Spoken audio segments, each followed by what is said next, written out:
All right, Shalom. First and foremost, we want to give all praises, glory, and honor to Yahweh, Ba'ashem, Yahweh Shai, Ba'ashem, Rakak Badash. Double honors to the elder apostles of Great Millstone, and salutation and much love to you all came out there pushing out the word in truth and sincerity. So, like, this is the brothers from Great Millstone, Tampa, and this is the brother Ash. And we're just gonna do a quick video, on slavery in the kingdom of heaven, right? Because it was done unto us in Esau's kingdom, so by default it's going to be done to them in our kingdom, and right along with the rest of the nations. All right, so we'll start off in 2 Thessalonians chapter 1 verse 6. It says, seeing it is a righteous thing with the Most High to recompense tribulation to them that trouble you. All right, so what's some of the tribulation these devils put us through, man? Hardcore slavery.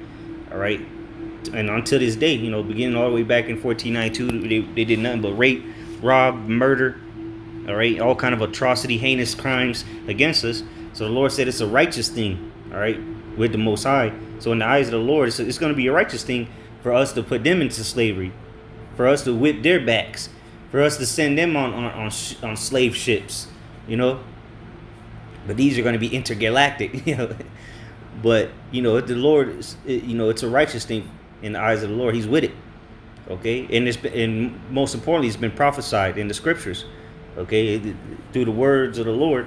He promises unto us, so it's gonna happen. All right, so go ahead. I got something. Jeremiah 30 in verse 16, and it reads, Slakia. I mean Isaiah, Slakia. Jeremiah 30 in verse 16, and it reads, alright, it's 30 and 16. Therefore all they that devour thee shall be devoured, and all thy adversaries, every one of them, shall go into captivity. They that spoil thee shall be spoiled. Yes. So all these, not just Esau, but he's the one that did it the worst. He spoiled us. He devoured us. He put us into captivity. So now all these things are going to come back upon his head. Go ahead. And they that spoil thee shall be spoiled, and they that prey upon thee will I give for a prey. Right. So the ones that preyed upon us, now the Lord's going to give them unto us for a prey, right? And what is a prey? It's something that a predator chases down, And as they had us as a prey, now it's time for the tables to be flipped around. Okay. Real quick, this is Obadiah. Verse 15 says, for the day of Yahweh is near upon all the heathen. As thou hast done, it shall be done unto thee. Thy reward shall return upon thine own head. So like the brother just read, all those things they did unto us now is going to come back upon their own heads, and that's upon all the heathen. And it just, this chapter is really about Esau, but look, the Lord said all the heathen, so first and foremost Esau, but then the rest of the nations, they're going to get it as well. All right. Go ahead and get that in Psalms. I'm going to start at the top. Yeah. So Psalm chapter 2, start at the top of verse 1. Why do the heathen rage, and the people imagine a vain thing? The kings of the earth set themselves, and the rulers take counsel together against the Lord and against his anointed, saying, let us break their bands asunder and cast away their cords from us. Verse 4. He that sitteth in the heavens shall laugh. Just get to the point. Ask of me. Yeah. I'll move on down to Psalm chapter 2, verse 8. Ask of me, and I shall give thee the heathen for thine inheritance. So what is an inheritance? An inheritance is a possession, something that you inherit. Like if your uncle dies and he left in his will an inheritance for you of land and his cars, whatever. Those now is your property. So that's what the heathen are going to be. The heathen are going to be our possession, just like we were their possession to this day. It's still under their. That's why you got birth certificate. You got to ask permission to leave the country. You don't pay your bills. He'll come and shut your lights off. He's telling you what you can do, but it's going to be the opposite in the kingdom. Go ahead. Psalm 2 and 8. Ask of me, and I shall give thee the heathen for thine inheritance, and the uttermost parts of the earth for thy possession. Yeah, so the whole earth is going to be in our possession. as it's rightfully supposed to be. Right now, it's in the possession of Esau, pursuant to Job 9. All right, it says that the earth is given into the hand of the wicked. So right now, the earth is in their possession. That's why they can go wherever they want to their private little islands and go around policing the earth. But soon, that's what we're gonna be doing, in righteousness. Go ahead. This is verse 9. Thou shalt break them with the rod of iron, and thou shalt dash them in pieces like a potter's vessel. Right, so we're gonna be beating them over the head, man. We're gonna the same thing they did to us, man. Yes. Whipping them, all right, clubbing them over the head. Having our way with their women. All the things they did done to us is gonna be done to them, but double. Except for the vile acts they did. Raping men and all that kind of atrocities. That ain't gonna be done. But yeah, buck breaking, all that weirdo shit. Homo shit, it ain't gonna be done to them, but we gonna beat the hell out of them, that's for sure. Club them over the head, all right, like that cartoon Bugs Bunny.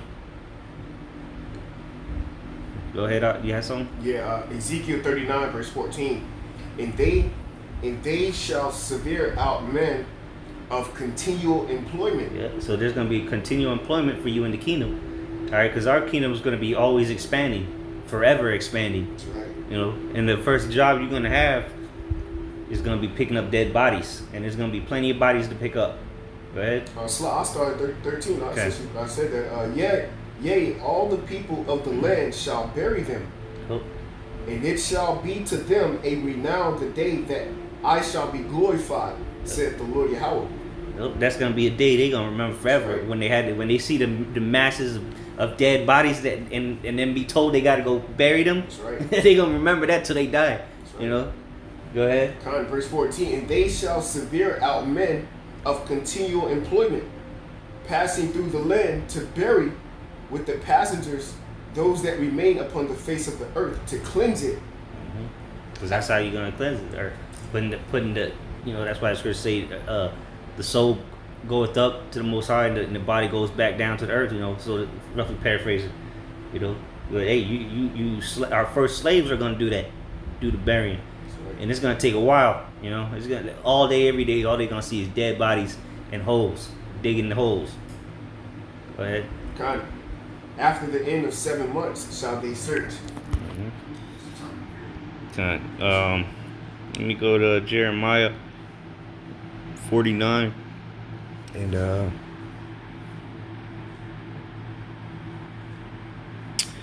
to Jeremiah 49 and 10. It says, but I have made Esau bare, I have uncovered his secret places, and he shall not be able to hide himself. So this is prior to them burying them bodies. Okay, this is what's leading up to that situation. All right, because right now Esau's being made bare because his deceptions are starting to fail him. All right, everybody's starting to see through him because why? The Lord's making him bare. All right, it says, and he shall not be able to hide himself. His seed is spoiled, and his brethren and his neighbors, and he is not. Leave thy fatherless children, I will preserve them alive, and let thy widows trust in me. For thus saith Yahweh, behold, they whose judgment was not to drink of the cup have assuredly drunken. So just like we had to do that, we had to go into slavery. All right, who knows what they didn't write everything down that they made us do because it was so horrific, But we still had to drink of that cup. The chosen people of the Lord had to go through that. Right? It says, art thou he that shall altogether go unpunished? Thou shalt not go unpunished, but thou shalt surely drink of it. So the same cup we had to drink of, you're gonna have to drink of that cup. And it's gonna begin with the brother just read, man, burying them bodies, continual employment. All right, ever 1,000 years of hardcore slavery. All right, and the beginning of that is going to be the destruction of your kingdom. All right, the downfall of your society, the downfall of everything you've worked for. Verse 13 says, "For I have sworn by myself, saith Yahweh, that Basra shall become a desolation." The modern day Basra is in America. All right, other names for it is Babylon the Great, spiritual Sodom in Egypt. Okay, it says, and that Basra shall become a desolation, a reproach, a waste, and a curse. And all the cities thereof shall be a perpetual waste. So this place is going to be completely destroyed, which is what? Basra was the chief city of Edom. Matter of fact, let me go to the blue letter real quick to see what it says there, because this was like Basra was one of the chief places of Edom. And what's the chief place of Edom right now? It's America. Their pride, all right. Their trophy, so to say, is America, man. All right. So Basra says, I don't really go into it. It just says the town of Edom. Chief city. Yeah, but it's a chief city. Yep. Yeah. Oh, let me go to here. Now it doesn't really tell you though on here though. But yeah, if you go into the Zondervan's Bible Dictionary, I believe it says in there it was one of the chief cities. But that's the point, man, because America is that chief city for America right now, or for the Edomites right now. And the Lord said He's gonna make it a desolation. All right, that's gonna be the beginning. All right, of that. You know, that's the end. Well, that's the end and the beginning. You know, for Jacob. What that scripture say? What shall be the end of the world and the beginning thereof? Well, when America falls, that's when the kingdom of heaven starts. You know, which really is being prepared now. And that's going to be the beginning of his slavery. Go ahead. If I may add to, you said something to Pod, you know, and that's why the scripture said in the book of Isaiah 14 that the nations are going to be like the Spirit. 14? Isaiah 14? Kind. This is Isaiah chapter 14, and I'll start at verse 1. For the Lord Yahweh will have mercy on Jacob, and will yet choose Israel, and set them in their own land, and the strangers shall be joined with them. Mm-hmm. Talking about the Israelite foreigners, right? And they shall cleave to the house of Jacob. Verse 2, and the people shall take them and bring them to their place. And the house of Israel shall possess them in the land of Yahweh Bashem Yahushai. Said possess them, like we read in Psalms 2, because they're given it to us as an inheritance. So that's our possession. We're going to possess them in that land. Go ahead. Yep, so I'll possess them in the land of the Lord for servants and handmaids. Servants and handmaids. What's another word for servants? Because this ain't gonna be like the servant Abraham had, where he was willing to give everything he had, because at that point he didn't have no sons. No, we talking about slaves. All right, in the kingdom of heaven, we're not gonna be looking at you like, oh, okay, I love this Edomite. You know, I'm willing to give everything I got to this man. No, you're gonna be nothing but a squire in the field, man. Just like you treated us. You treated us like shit. Actually, worse than shit. Below, you had us considered less than shit. Your dogs had better seat than us.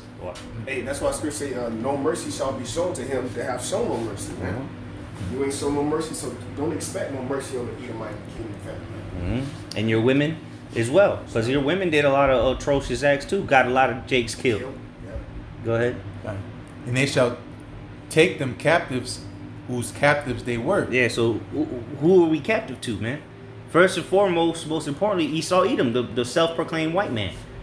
And then, you know, you go down the list, Ham, all right, all them Hamitic nations, all right, Moab, Elam, even Japhet, you know. Japhet going to get it the best, though. He's going to have the best situation in the kingdom, but he's still going to get it, you know. He's not going to go unpunished either, because, you know, they were the Medes, so they still got to get it.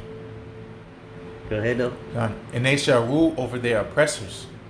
They shall rule over their oppressors. So who's oppressing us right now, man? The scripture said we're going to rule over our oppressors. Get Psalms 149. Keep going on that. That was it? I keep going. Verse 3. And it shall come to pass in that day that the Lord Yahweh Ba'ashem Yahushai shall give thee rest from thy sorrow. Yeah, so why are we in sorrows? Because we're being oppressed by the damn devil himself. All right, the devil, Satan.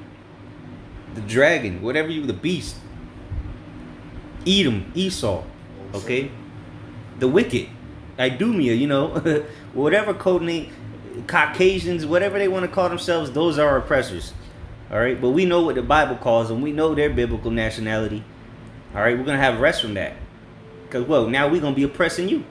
Go ahead. Isaiah 14:3, and it shall come to pass in that day that the Lord shall give thee rest from thy sorrow and from thy fear, and from the heart. And from thy fear, one of the curses in Deuteronomy 28, it said you're going to be in fear of your life. Because of what? The oppressors that is over us, man. You see what's going on right now? Jake is scared to leave because what? They're in fear because the cops might kill him. You know, you might go to the store if some shit go down, and then the cop just shoot first and ask questions later, man. That's the fear that's gonna be done away with, man. Because you're gonna be under our what's it called, subjection. You know, you're not gonna have no damn say in the kingdom. You damn devils. Go ahead. God, and from thy fear, and from the hard bondage. Yeah, go ahead. God, I'll read it again. Isaiah 14:3, and it shall come to pass in the day that, and it shall come to pass in the day that the Lord shall give thee rest from thy sorrow, and from thy fear, and from the hard bondage wherein thou wast made to serve. That's right. So, hey, like we read, what was it in Jeremiah 49? We weren't supposed to drink of that cup, but we drank of it. You know, hey, but now we're gonna get you know, relaxed from that, so to say. We're not gonna have to deal with that no more. All right, go ahead. Did you write some point out?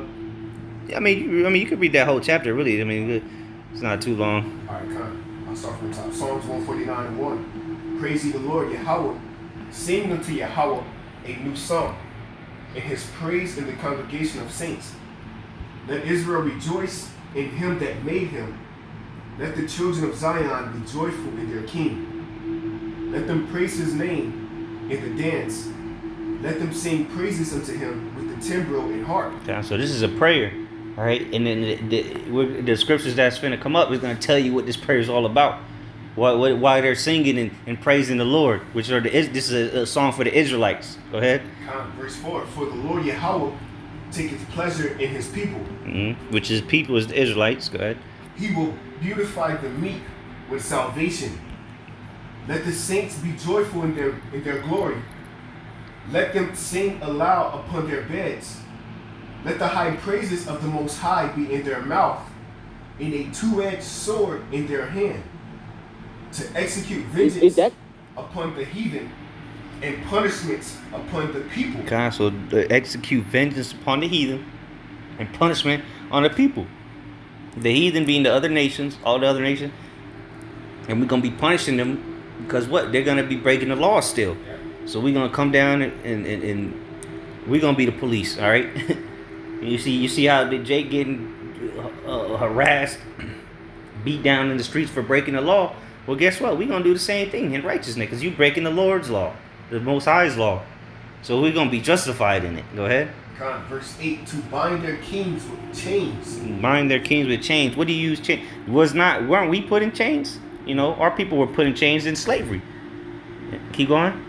In their nobles with fetters of iron. So your kings, all your the elites, the Rothschilds, the Rockefellers, all of them, Oppenheimers, they're gonna be the first to go into slavery. All right, they're gonna be put in chains, and then the nobles, all right, the top, you know, the less luminaries of Esau, they're gonna be put in yokes of iron as well. They going into slavery too. You know, the ones that can afford the bunkers and go to space or whatever, they going into slavery right along with the elites and right along with the peasant of the Edomites, you know, your everyday Joe Schmo 6-pack. He going to slavery too. He's gonna be born into it though. He gonna die here in America and then be born with many chains on him in the kingdom. You know. Go ahead. That's right. Verse 9. To execute upon them the judgment written. Yep. What the judgment written, which we just read. We've been reading the judgment written. All right. Go ahead. This honor have all his saints praise ye Yahweh Bashmel Shai. That's right. So this is an honor that the saints have, man. Which is the Israelites, man, beginning with the elect. All right. You got something? Yeah, real quick. Okay. So Baruch chapter 4 and verse 25. My children, suffer patiently the wrath that has come upon you from the Most High. For thine enemy hath persecuted thee, but shortly thou shalt see his destruction, and shalt tread upon his neck. So that goes into the faith and the patience of the saints. You know, we understand that we're in this position because we wrongfully sinned against our power. But the point is that at the end of all this, when our punishment is fulfilled, we know that the Lord is going to deliver our enemies into our own hands. All right, and going into where we are in this kingdom, all right, we know when this destruction comes, we know that we're going to be built up, you know, into our kingdom, which is the everlasting kingdom, and these devils are going to be under us, you know, for eternity until again that period of slavery is ended and he's going to be destroyed. Okay. So again, there will be slavery in the kingdom of heaven. And we'll close out on brother want to grab Revelation 13. All right, that's the go-to scripture right there for slavery. And because that's gonna happen in the kingdom of heaven, whether you want to believe it or not. All right, you just gonna have to find out the hard way. Revelation 13, Psalm verse 9. If any man hath an ear, let him hear. He that leadeth into captivity shall go into captivity. He that killeth with the sword must be killed with the sword. Here is the patience and the faith of the saints. All right, so that's why we have to suffer this patiently, man. Because that's our faith and our patience. We waiting on these things to come to pass because the Lord said it, so we know it's going to happen. He said that those that led us into captivity going to go into captivity. All right, we're going to rule over our oppressors. All right, they that kill with the sword going to be killed with the sword. All these things happen unto us, and nobody was marching for us. Nobody came to save us here in the Americas. So guess what? They all going to go down with the damn devil. All right, they all going to go into slavery right along with him. All right, Esau, Edom getting the worst treatment though. All right, for all the atrocities he's done. All right, but that's a definite that there's going to be slavery in the kingdom of heaven. All right, and then after those 1,000 years of hardcore slavery, Esau's going to have to endure. All right, then the other nations, we're gonna relax on them a little. They still gonna be servants and be tributaries, but we ain't gonna be as strict on them as we were on Esau. They gonna love the rulership in the kingdom that we're gonna establish, because it's gonna be a kingdom of righteousness. And that's why the scriptures say when the righteous are in authority, the people rejoice. All right, that's including the heathen. But Esau's not gonna partake of that though. That nation, he got to go. But Lord's will. This was edifying. We want to give all praise, glory, and honor to Yahweh, Ba'ashem, Yahweh Shai, Ba'ashem, Ruach HaKodesh. The bonds to the elder apostles, great millstone. Shalom.